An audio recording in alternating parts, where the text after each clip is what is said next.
Arabic. Did Joseph speak Arabic? Zilt. So where does this word come from? It's the equivalent to Pharaoh in... No, it's not the equivalent. So obviously it's already eradicated that problem. Well, let's get back to Surah 21, since he's not willing to go to it.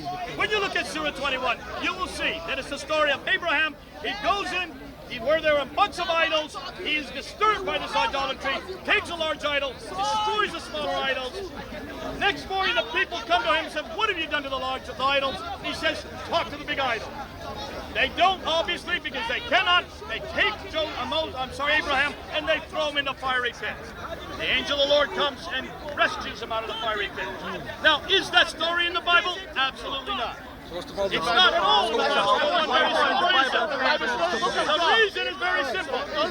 We know where that story comes from. It was written in the 2nd century A.D.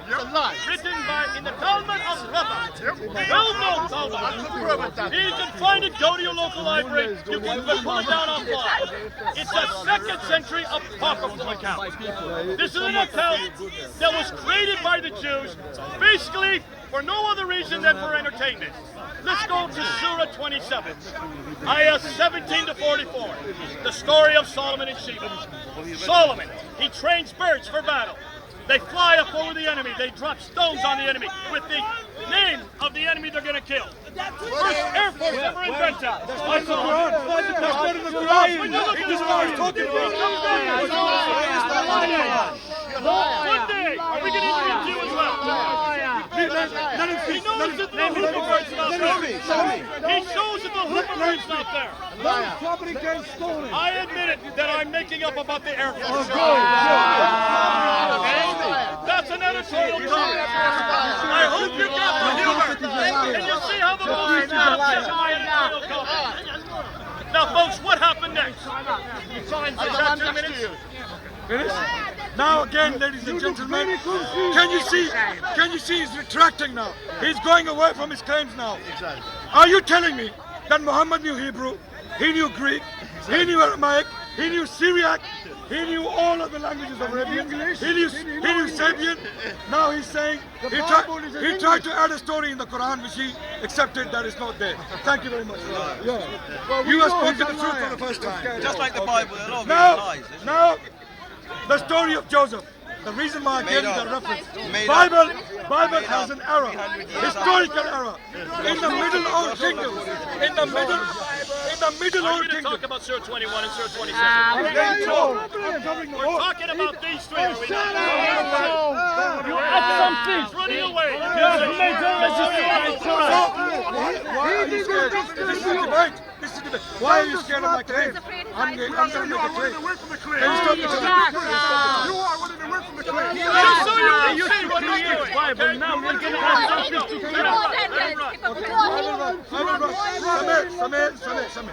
Get this man off. He's not fair. He's not Get this man off, please. Good. He can stand anywhere. Yes. He's not going to speak. He's not going to speak. Shut up. He won't speak. Okay. Now start the time, please. In Book of Genesis, chapter 40, when Joseph speaks to the king, he says Pharaoh. Even Abraham speaks to the king as Pharaoh. But ladies and gentlemen, this liar, he tried to make a claim that the Quran, the Arabic word for king is Malik and Pharaoh is king. But that's not the case in the Quran. When Moses speaks to the king, he says Fir'aun. When he speaks to Fir'aun. اذهب إلى فرعون إنه طغى. That's what Quran says. That's what Quran says. Now when Joseph in Egypt, when he speaks to the king, he says king. Now, hieroglyphics, modern scholarship, Encyclopedia Biblica, page number 3675. Go and check it out. I'm giving you the reference. Encyclopedia Biblica states that in the time of Joseph, title Pharaoh was not known for the kings. In that way, therefore, Quran is accurate and the Bible isn't. Takbir! Thank you. Now, the time is over. Okay, folks, it's obvious. I hope you see what he's doing here. He's proving the king is what is used. He's trying to pull out of that, pricking and screaming that this is a historical context.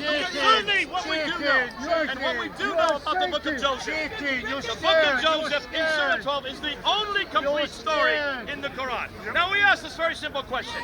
Did Muhammad know all these languages? No. Were these even spoken in these different languages? You agree with No. her. Thank you. So where did these stories come from? Allah. Where did the From Allah?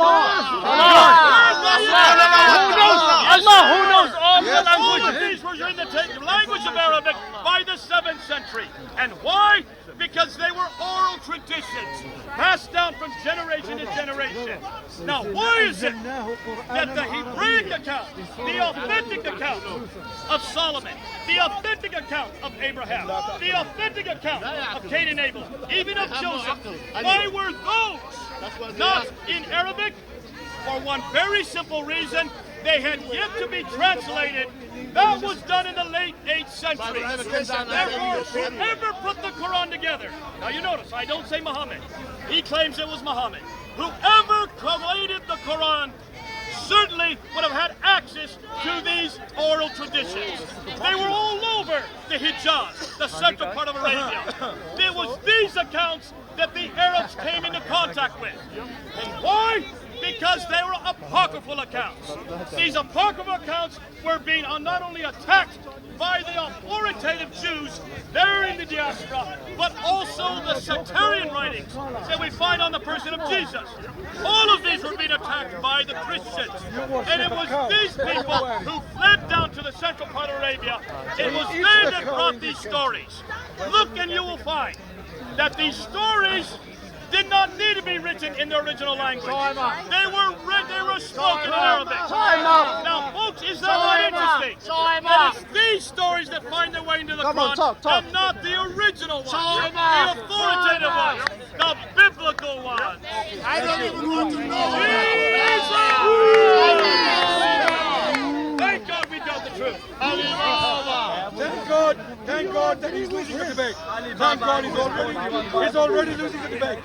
My question was, if Muhammad did not know Greek, he didn't know Aramaic, he didn't know Hebrew, which he accepted. He accepted. Absolutely. He knew very little, actually. In fact, what we're going to show next, the Quran did come from Muhammad. Now you're interrupting me. It's my time.